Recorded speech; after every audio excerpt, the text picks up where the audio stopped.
नमस्कार माझ्या मित्रांनो आणि मैत्रिणींनो. आज आपण पाहणार आहोत 7वीच्या इंग्लिश या विषयाचा तिसरा धडा, the little girls wiser than old people, म्हणजेच लहान मुली म्हाताऱ्या लोकांपेक्षा अधिक हुशार. It was an early Easter. ईस्टरचा सुरुवातीचा काळ होता. In the yards lay snow and rills ran down the village. अंगणात अजून बर्फ पडलेला होता आणि गावभर लहान लहान पाण्याचे ओळ वाहत होते.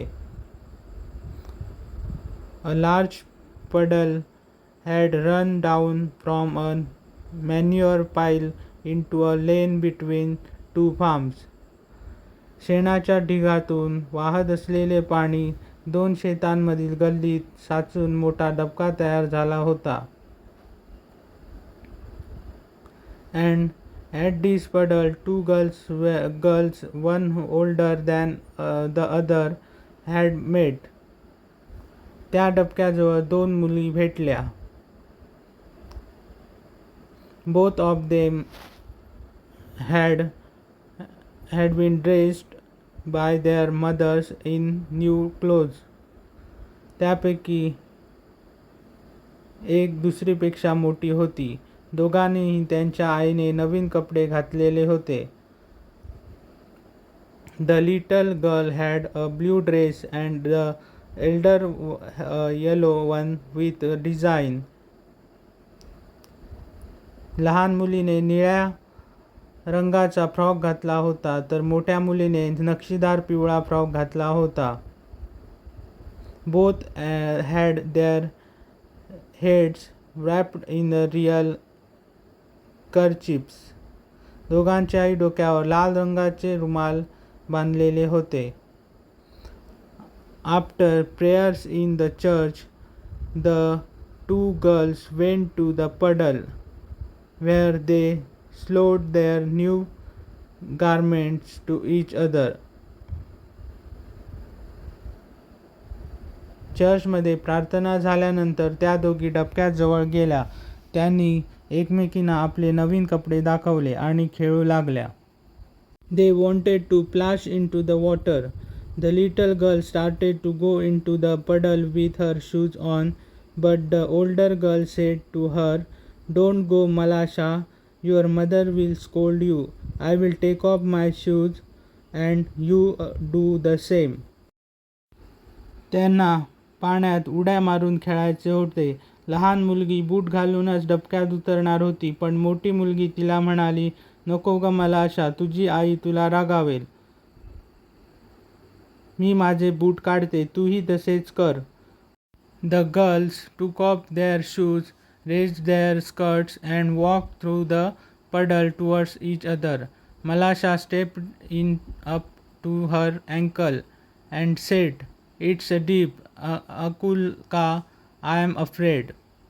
दोघांनीही आपापले बूट काढले, स्कर्ट वर उचलले आणि एकमेकींकडे चालत डबक्यातून जाऊ लागल्या. मलाशा घोट्यापर्यंत पाण्यात गेली आणि म्हणाली, "अकुल्का, हे खूप खोल आहे. मला भीती वाटते." "Never mind," she replied. "It will not be any deeper. Come straight towards me." Akulka म्हणाली, "काळजी करू नकोस. यापेक्षा जास्त खोल नाही आहे. सरळ माझ्याकडे ये." They came closer to each other. Akulka said, "Malasha, look out, and do not splash it up, but walk softly." त्या दोघे एकमेकींच्या जवळ येऊ लागल्या. अकुल्का म्हणाली, "मलाशा, जपून. पाणी उडवू नकोस. हळू चाल." ती एवढेच बोलली होती इतक्यात मलाशाने जोरात पाय पाण्यात आपटला आणि उडालेल्या पाण्याच्या शिंतोड्याने अकुल्काच्या नवीन कपड्यावर तसेच तिच्या नाकावर आणि डोळ्यावर चिखलाचे डाग पडले होते. She had barely said that when Malasha plumped her foot into the water and discarded Akulka's new dress, and not only her dress but also her nose and eyes. When Akulka saw the spots on her dress, she grew angry at Malasha and scolded her and ran after her and wanted to strike her. Malasha was frightened and, seeing what trouble she had caused, jumped out of the puddle and ran home. जेव्हा अकुल्काने तिच्या कपड्यावरचे डाग पाहिले तेव्हा ती मलाशावर खूप रागावली. तिने मलाशाला ओरडले, तिच्या मागे धावली आणि तिला मारण्याचा प्रयत्न केला. मलाशा घाबरली. आपण मोठी अडचण निर्माण केली आहे हे तिच्या लक्षात आले. त्यामुळे ती लगेच पाण्याच्या डबक्यातून बाहेर आली आणि घरी पळून गेली. Akulka's mother passed by. She saw her daughter's dress bespattered and soiled. Where, accused one, did you get yourself so dirty? Malasha has purposely splashed it on me. अकुल्काची आई तिथून जात होती. तिने आपल्या मुलीचा कपडा चिखलाने माखलेला आणि घाण झालेला पाहिला. अगं कार्टी, तू स्वतःला एवढं घाण कसं करून घेतलंस? ती म्हणाली. मलाशाने माझ्यावर मुद्दाम चिखल उडवला, अकुल्का म्हणाली. Akulka's mother grasped Malasha and gave her a knock on the nape of her neck. Malasha began to howl and her mother ran out of the house. Why do you strike my daughter? She began to scold her neighbor. अकुल्काच्या आईने मलाशाला पकडले आणि तिच्या मानेच्या भागावर एक चापट मारली. मलाशा मोठ्याने रडू लागली आणि तिची आई घरातून बाहेर धावत आली. माझ्या मुलीला का मारत आहात असे म्हणत तिने आपल्या शेजारणीला रागाने जाब विचारला. One word brought back another and the woman began to quarrel. एक शब्दाला दुसरा शब्द जोडला गेला आणि स्त्रिया भांडू लागल्या. The men too ran out and a big crowd gathered in the street. All were crying and nobody could hear his neighbor. पुरुषही बाहेर धावत आले आणि रस्त्यावर मोठी गर्दी जमली. सगळेजण ओरडत होते, त्यामुळे कोणालाही शेजारचे बोलणे ऐकू येत नव्हते.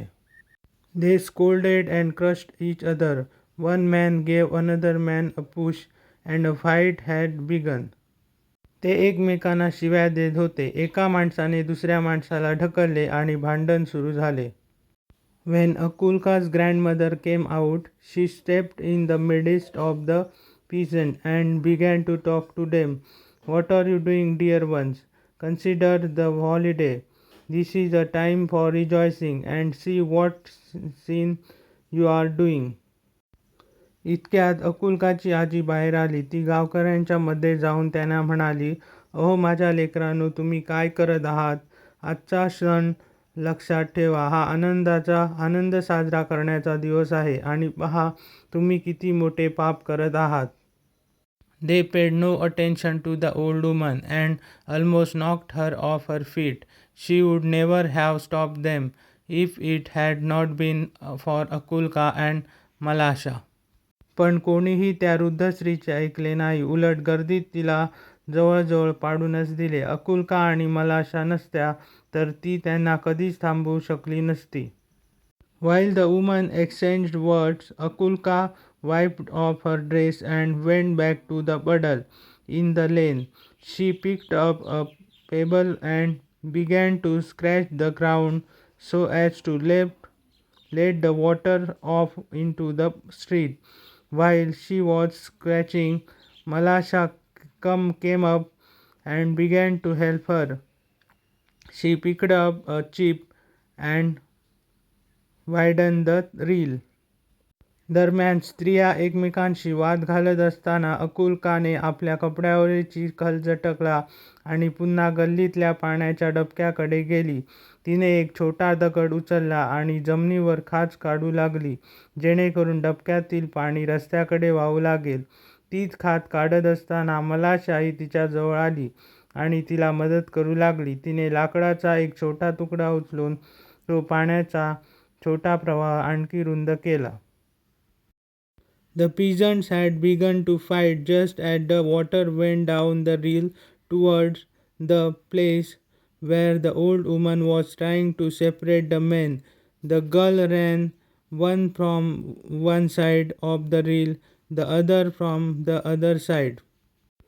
शेतकऱ्यांनी भांडायला सुरुवात केली होती. तेवढ्यात पाणी छोट्या ओढ्यातून वाहत त्या ठिकाणी आले जिथे म्हातारी बाई पुरुषांना वेगळे करण्याचा प्रयत्न करीत होती. मुली धावत आल्या, एक ओढ्याच्या एका बाजूने तर दुसरी दुसऱ्या बाजूने. Look out, Malasha, look out, shouted Akulka. सावध Malasha, सावध, Akulka ओरडली. Malasha wanted to say something herself but could not speak for laughter. The girls were running and laughing at a chip which was bobbing up and down the reel. They ran straight into the crowd of the peasant. The old woman saw them and said to the peasants, मलाशाला काहीतरी बोलायचे होते पण तिला हसू आवरेना. दोन्ही मुली त्या छोट्या लाकडाच्या तुकड्याकडे पाहत धावत आणि हसत होत्या जो पाण्यावर तरंगत ओढ्यात वर खाली होत होता. धावत धावत त्या थेट शेतकऱ्यांच्या गर्दीत जाऊन पोचल्या. म्हातारी बाईने त्यांना पाहिले आणि शेतकऱ्यांना म्हणाली, shame on you before God men. You have started fighting on account of these two girls and they have long ago forgotten it. The dear children have been playing nicely together. They are wiser than you. ओहो माणसांनो, देवाची तरी लाज बाळगा. या दोन्ही मुली छोट्याशा भांडणामुळे तुम्ही एकमेकांशी भांडायला लागलात, पण त्या निष्पाप मुलीने ते भांडण केव्हाच विसरून पुन्हा आनंदाने एकत्र खेळायला सुरुवात केली आहे. त्या तुमच्यापेक्षा अधिक शहाण्या आहेत. The men looked at the girls and they felt ashamed. Then they laughed off at themselves and scattered to their farms. शेतकऱ्यांनी त्या मुलीकडे पाहिले आणि त्यांना स्वतःची लाज वाटली. मग ते स्वतःवर हसू लागले आणि आपल्या शेतांकडे निघून गेले.